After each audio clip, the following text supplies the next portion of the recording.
신율의 뉴스 정면 승부 2부 정면 인터뷰로 시작합니다. 그 전에 제가 말씀드릴 게 있죠. 지역번호 02로 걸려오는 전화 17일까지는 꼭 좀 받아주십사 부탁드립니다. 바로 청취율 조사 기간이 7월 17일까지이기 때문인데요. 지역번호로 02로 걸려오는 전화 받으셔서 어제 무슨 라디오 프로그램 들으셨어요? 했을 때 신율의 뉴스 정면 승부 잘 듣고 있다라고 말씀해 주시면 됩니다. 여러분의 간단한 대답이 저희한테는 굉장히 큰 도움으로 다가온다는 것 거듭 말씀드립니다. 그리고 샵 0945 짧은 문자 50원 긴 문자 100원에 문자 여러분들이 보내주시면 17일 청취율 조사가 끝난 이후에 커피 쿠폰을 보내드린 행사도 있으니까 여러분의 많은 참여 부탁드리겠습니다. 자, 금요일의 정면 인터뷰는 북한 미사일에 관한 얘기를 좀 해볼까 합니다. 이 북한이 대륙간 탄도미사일이죠. 화성 18형을 시험 발사 또 했는데 이것과 관련한 얘기 아산정책연구원의 양욱 박사님하고 얘기를 나눠보겠습니다. 안녕하십니까? 예, 안녕하십니까 교수님. 예. 그거 또 쐈어요? 북한이요? 예? 예, 그렇습니다. 예. 아니 일각에선 그러더라고요. 이 북한이 하도 이걸 자주 쏘니까 안 쏘면은 뭐 김정은이가 어디 아픈가 뭐 이렇게 생각하시는 분들도 있더라고요. 예? 이 정도로 도발이 습관성이 돼 있는 건데 이렇게 쏜 이유는 뭐라고 보세요? 일단은 이 북한이 미사일을 발사하는 것은요, 대미, 대남 메시지가 다 포함이 돼 있고 사실은 또 대내 메시지도 굉장히 중요합니다. 즉 김정은이 내세울 수 있는 것은요 경제도 다 뭐 계속 망가졌고 망가져 있고 내세울 것은 뭐 이런 미사일, 무기 개발 이런 것밖에 없습니다. 그런데 그것조차도 사실은 최근에 실패했죠. 예. 군용 정찰위성 발사가 실패했습니다. 예. 그리고 그게 뭐 단순히 실패로 끝난 게 아니라 원래 4월에 쏜다 그러다 계속 지연돼서 5월 마지막 날에 쏜 건데 그게 실패한 것을 뭐 넘어서 우리 군에 인양되고 창피까지 당했잖아요. 그래서 예? 맞습니다. 그래서 그 허상까지 났습니다. 게다가 이제 또 워싱턴 선언 이후에 한미 양국의 어떤 핵 확장 억제 전력이 강화가 되고 예를 들어서 핵 협의 그룹 미팅이 이제 그 18일 날 곧 개최되지 않습니까? 예. 그다음에 미국이 전략 원잠을 거의 뭐 40년 만에 우리 그 한국 내에 기항시키겠다고 발표를 하고요. 예. 북한 입장에서는 불안한 것이 엄청나게. 예. 게다가 지금 이제 소위 7월 우리는 정전 기념일이라고 하자면 북한에 이걸 전승절이라고 그러는데 또 이게 70주년입니다. 예. 이거 앞두고 아무것도 지금 김정은이 성과가 없던 거죠.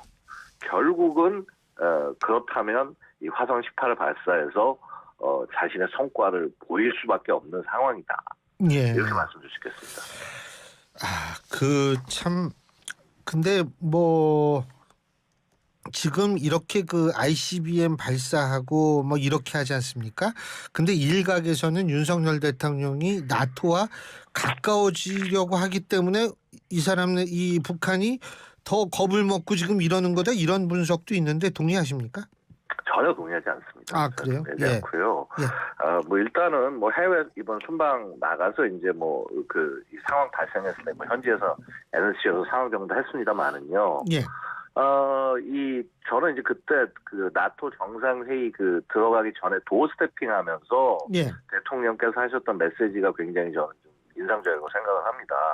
즉 뭐냐면 대서양 안보와 태평양 안보가 서로 분리되지 않는 것이고, 그렇죠. 결국 국제적 협력으로 국제의 힘을 전부 모아서 북한의 이런 잘못된 행동에 대응해 나갈 거다. 이거 사실은 진작에 모든 대통령들이 내놨어야 되는 메시지인데 그동안 너무 뭐 예를 들어서 뭐 중국에 의존해서 뭐 북한 문제를 해결한다거나 뭐 혹은 뭐 대한민국 뒤로 빠지고 운전자 얘기하면서 미국하고 북한끼리 해결하라고 얘기한다거나 이런 식으로 굉장히 좀 접근들이 되게 좀 좋지 않았었다고 생각을 합니다.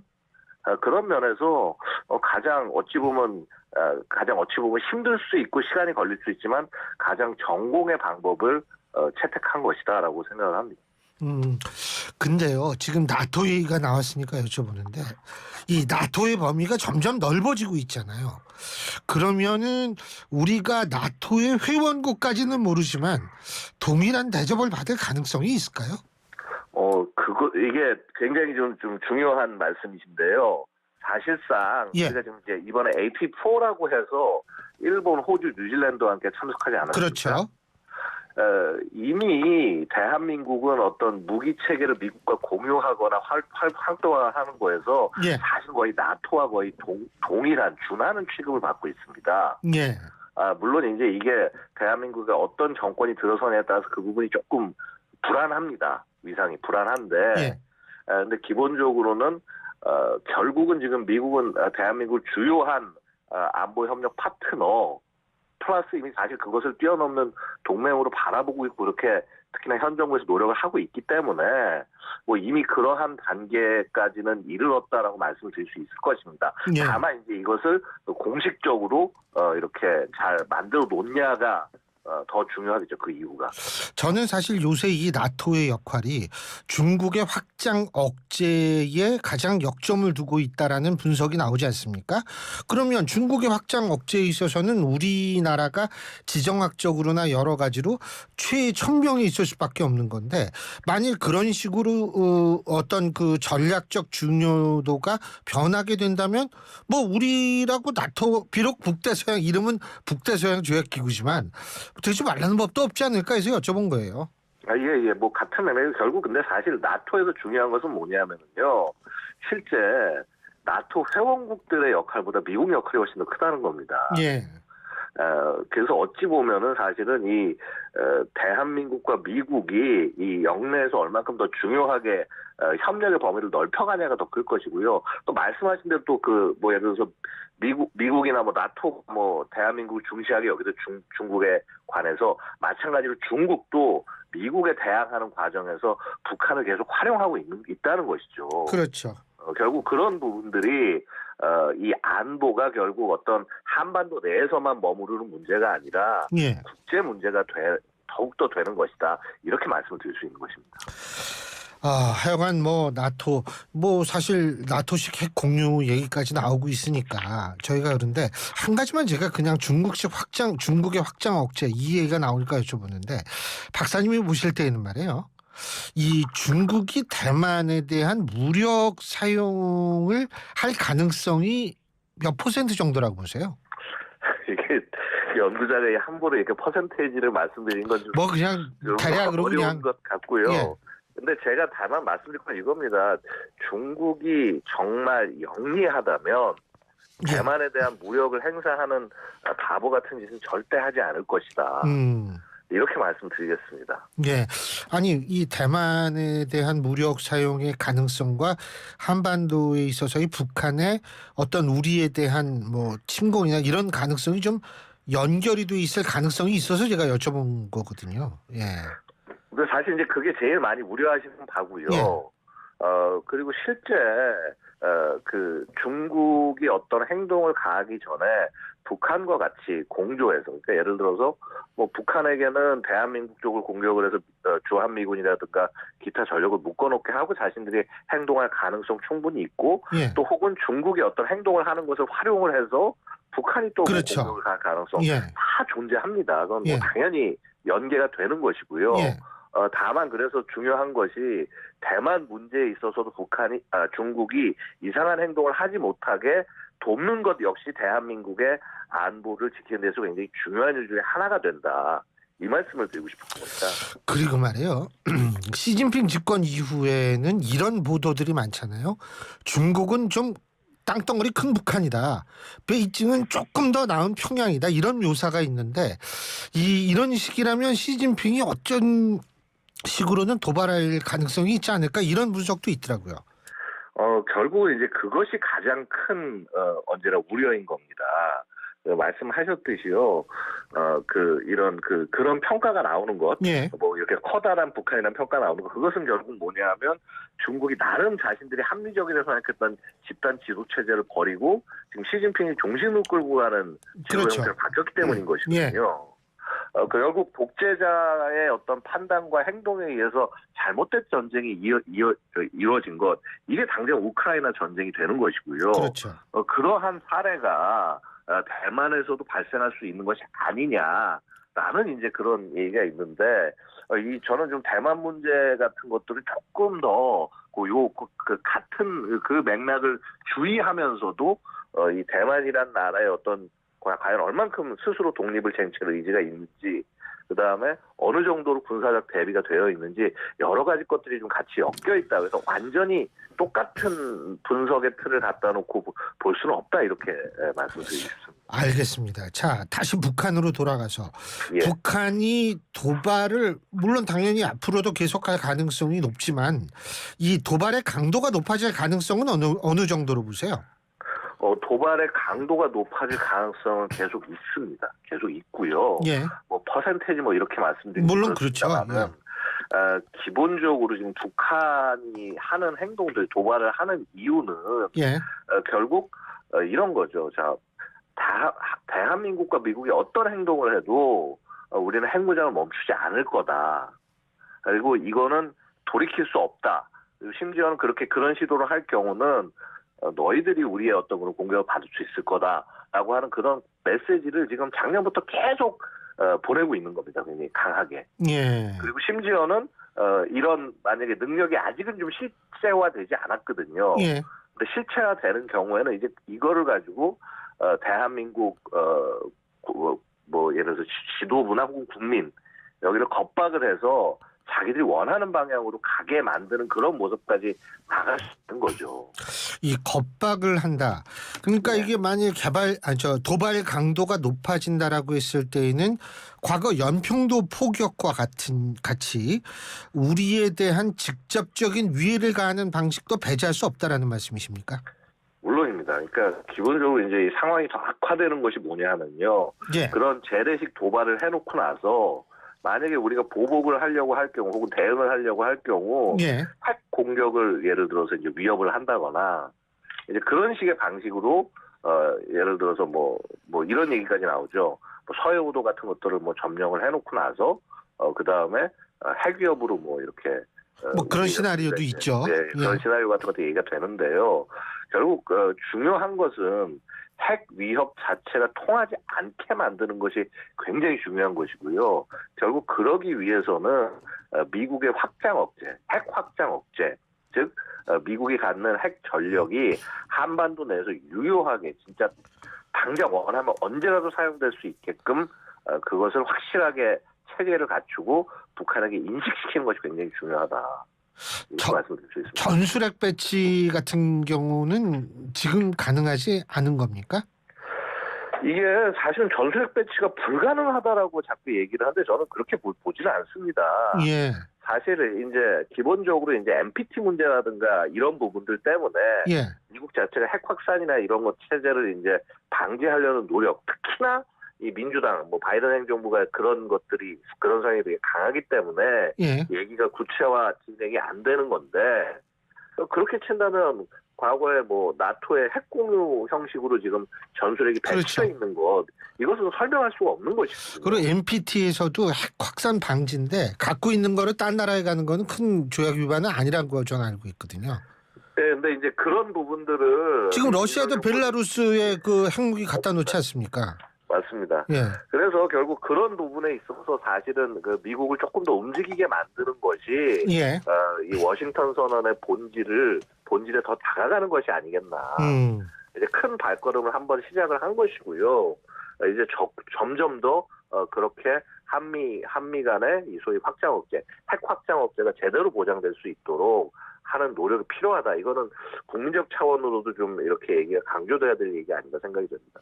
아니 진짜 그러니까 우리가 자체적으로 핵을 갖고 있든지 아니면 전술핵 배치를 해가지고 한반도에 어떻게 우리나라 땅에 뭘 좀 들여놔야지 이거 불안해서 살 수 있느냐 이렇게 말씀하시는 분들이 많거든요. 그게 뭐 단순히 얘기가 아니라 실제 가장 중요한 핵 억제 논리입니다. 예. 뭐냐 하면 상대방이 이런 핵을 갖고 공격을 할 수 있다라고 했을 때 실제 대항할 수 있는 것이 무엇이냐. 그래서 미국이 뭐 2,000발, 3,000발의 핵무기를 갖고 있다고 하더라도 과연 한반도를 위해서 한반도만을 위해서 몇 개를 비축해 놓고 몇 개를 반드시 지금 즉각적으로 사용할 수 있는 상태에 둘 수 있게 하느냐. 이런 부분들을 우리는 동맹으로서 미국에게 좀 요구하고 강조해야 될 필요가 있다. 그렇지 않으면은 뭐 당연히 독자 핵 개발 이런 것들 얘기가 나올 수밖에 없다라는 거를 인지시켜야죠. 뭐 김여정이가 이틀 연속 담화도 냈다고 그러는데 근데 우리가 여기서 사실 좀 특이한 점이 하나 있는 게 김여정이는 대한민국이라고 그러고 김정은이는 남조선이라고 그랬다며요. 예, 그렇습니다. 그 뭐 차이가 뭐예요? 그러니까 일단 차이는 뭐냐 하면 대한민국이라는 정식의 국호를 부른다는 것은요. 예. 이거는 같은 민족이나 이런 차원이 아니라 이건 다른 국가를 부르는 명칭인 겁니다. 예. 예. 그래서 결국 국가 대 국가로 이제 나가겠다. 뭐 어떤 뭐 같은 민족이다 이런 게 아니라 국가 대 국가로 서로 예를 들어서 뭐 전쟁을 하거나 뭐 싸우거나 할 수 있다라고 하는 어떤 그런 제가 어떻게 보면 협박과도 가까운 그런 의미라고 볼 수가 있는 것이고요. 예. 또 반면에 이제 김정은이 남조선이라고 부르는 것은 대한민국이란 단어 자체가 사실 공식적인 언어이기 때문에 예. 그다음에 높이는 뜻이 있지 않습니까? 대한민국이라는 말 그렇죠. 자체에. 예. 그래서 이게 뭐 비하나 도발이 아니라 존중의 의미로 비춰질까 봐 우려해서 김정은은 남조선이라고 계속 얘기를 하고 예. 김여정이는 또 저렇게 얘기하는 것이 아닌가. 그래서 워딩 하나하나에 뭐 너무 집착할 필요는 없다. 이게 무슨 뭐 우리를 뭐 존중해서 하는 얘기가 아니다. 예. 이 말씀을 좀 드리고 싶습니다. 근데 그 사실 대한민국이다라고 근데 북한은 이미 예전부터 그 우리나라에 대해서 핵무기 쓸 수 있고 뭐 어쩌고 저쩌고 협박을 많이 했잖아요. 그렇습니다. 근데 뭐 대한민국이라는 용어를 썼다고 특별하게 뭐 변한 게 있을까 이런 생각도 들거든요. 예, 그렇습니다. 이제 뭐 일단 김여정의 입에서 나오는 말들은 김여정이 사실은 대남 스피커 역할을 합니다. 예. 예.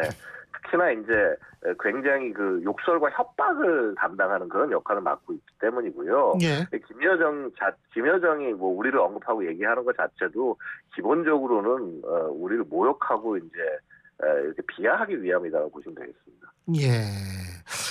그래서 뭐 어쨌든 이제 뭐 대한민국이라고 부를 정도라면 북한이 조금 우리한테 이제 좀 강도 높은 도발 우리가 좀 아까도 얘기를 했습니다만 예. 박사님이 보실 때 시기는 언제쯤이라고 보세요? 추가적 도발 말씀이십니까? 예. 그럼 사실 추가적 도발이 언제 뭐 알 수는 없지만 왜 북한의 행태가 있잖아요, 좀. 예. 지금 이제 남아 있는 것들이 있을 겁니다. 이제 지금 화성 18 발사를 통해서 일단 7월에 그러니까 이 소위 북한이 전승절이라고 하는 일정에 필요한 어떤 그런 행동을 지금 한 것이고요. 또 이제 하반기의 일정과 그다음에 또 우리가 예를 들어서 어떠한 행동을 하느냐에 따라서 북한도 대응 행동을 해야 되기 때문에 예.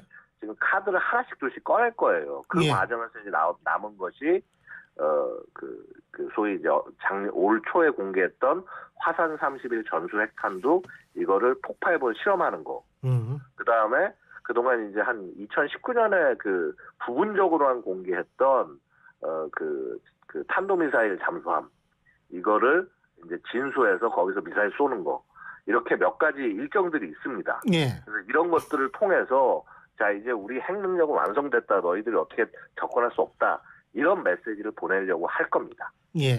근데 말이에요. 그런 과정이나 북한의 추가적 도발 가능성에서 아직도 우리가 중국에 대해서 어떤 희망을 가질 수 있을까요? 중국에 대해서 예. 희망을 갖는다라는 것이 이제 저는 그러니까 어떻게 바라볼 거냐의 문제인데 예. 중국이 뭐 예를 들어서 어떤 북한의 개방과 이런 거에서 기여할 수 있다라는 판단은 저는 애초에 좀 약간 잘못된 판단이 아닌가라고 기본적으로 바라보고 있습니다. 예. 그러니까 중국이 북한에 대해서 갖는 의도는 결국은 그 버퍼존이 필요합니다. 중국 입장에서는. 예. 뭐냐 하면 만에 하나 북한이 무너져서 소위 대한민국이라는 친미의 그다음에 자유민주 국가가 접경했을 경우는 이거는 중국에 있어서 최악의 안보 위기가 됩니다. 그렇죠. 바로 그렇기 때문에 중국 입장에서는 북한 정권을 어떤 형식으로든 계속 존중을 시킬 것이고요. 그래서 중국을 마치 뭐 우리의 협력 대상 뭐 중국이 협력하면은 뭐 북한이 뭐 통일이 가능하다 이런 접근 자체가 애초에 굉장히 허황된 접근이다라고 말씀드리겠습니다. 더군다나 뭐 지금 중국이 개방하는 방향으로 나가지가 않잖아요. 중국 자체가. 예? 그런데 뭐 중국 통해서 북한을 개방한다. 저도 그런 생각이 드네요. 예, 박사님 오늘 말씀 여기까지 듣죠. 고맙습니다. 예, 감사합니다.